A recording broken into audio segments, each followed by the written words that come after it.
यह घटना उत्तर प्रदेश के एक छोटे से गांव में रहने वाले रमेश के साथ हुई थी। वह एक प्राइवेट टैक्सी ड्राइवर था और देर रात तक सवारी ढूंढकर अपनी रोजी रोटी कमाता था। एक रात लगभग 2 बजे वह हाईवे पर खाली कार लेकर लौट रहा था। रास्ता सुनसान था, दूर दूर तक कोई गाड़ी या आदमी नजर नहीं आ रहा था। तभी सड़क किनारे एक औरत सफेद साड़ी में खड़ी दिखी। उसने हाथ देकर गाड़ी रोकने का इशारा किया।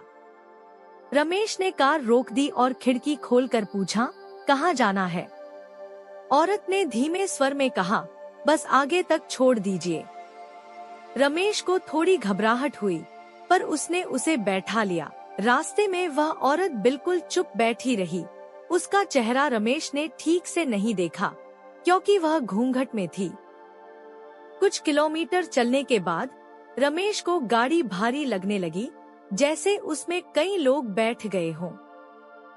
उसने रियरव्यू मिरर में देखा और उसके रोंगटे खड़े हो गए। पीछे की सीट पर अब सिर्फ वह औरत नहीं थी, बल्कि कई अजीब आकृतियां बैठी थी। उनकी आंखें गहरी काली थीं, चेहरे धुंधले और शरीर अर्धपारदर्शी। रमेश के हाथ पैर सुन्न हो गए। उसने घबराकर कार की स्पीड बढ़ा दी। अचानक औरत ने ठंडी आवाज में कहा, रुक जाओ। रमेश ने डर के मारे कार नहीं रोकी।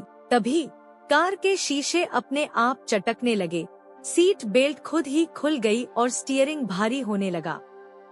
ऐसा लग रहा था जैसे कोई अदृश्य शक्ति उसे रोक रही हो। डर के मारे रमेश ने भगवान का नाम लिया और आंखें बंद कर ली। जैसे ही उसने कार की स्पीड और तेज की, एक जोर की चीख सुनाई दी और अचानक कार हल्की हो गई। जब रमेश ने आंखें खोली तो पीछे की सीट खाली थी।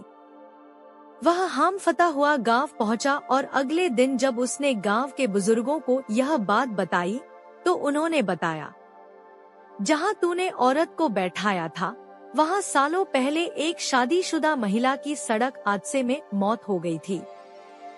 तब से कई लोगों ने वहां एक सफेद साड़ी वाली औरत को देखा है। उसके बाद रमेश ने रात में गाड़ी चलाना छोड़ दिया। वह आज भी जब उस घटना को याद करता है तो उसकी रूह कांप जाती है।